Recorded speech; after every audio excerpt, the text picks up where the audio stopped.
అయ్యో, అదంతా వదిలేండి అక్క. ఇలా చూడు సుమిత్ర, నా తమ్ముడని చెప్పటం లేదు గాని వీడు చాలా ఓర్పువంతుడు. అంతేకాకుండా గవర్నమెంట్ ఉద్యోగం చేస్తూ కూడా ఇప్పటి వరకు పెళ్ళొద్దు వద్దు అంటూ ఉండేవాడు. ఇప్పుడు వయసు 45 వచ్చాయి. ఇప్పుడే పెళ్లి ఆశ పుట్టుకొచ్చింది. ఆ, ఇంకా మనలో మాట నేనేమనుకుంటున్నానంటే మన సుమికి కూడా 33 వచ్చాయి. ఇంకా దాన్ని ఇంట్లోనే పెట్టుకుంటావా ఏంటి ఏంటి? ఆ, అయితే నువ్వు నిదానంగా దానికి అర్థమయ్యేలా చెప్పు. మంచి పిల్ల. రేయ్, లేచిరారా. ఈ దెయ్యాన్ని చేసుకునే దానికంటే ఊరికి ఉండొచ్చు. నువ్వు రారా.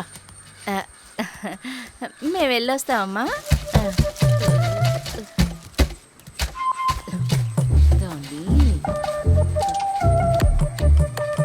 అసలు నీ మనసులో ఏమనుకుంటున్నావే?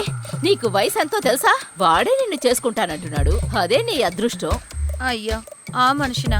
కావాలంటే నువ్వు చేసుకో. ఓ, నన్నింత కష్టపెట్టించింది చాలేదా? ఇప్పుడు నన్నే పెళ్లి చేసుకోమంటున్నావా నువ్వు? అవును, నువ్వే కదా వాడిని చేసుకోమన్నావు. నిన్ను అక్కా. ఇచ్చానంటే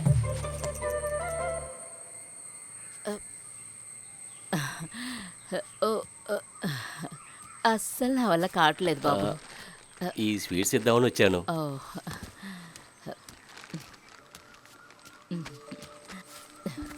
నేను చెప్పింది అమ్మేసినట్టున్నాడు.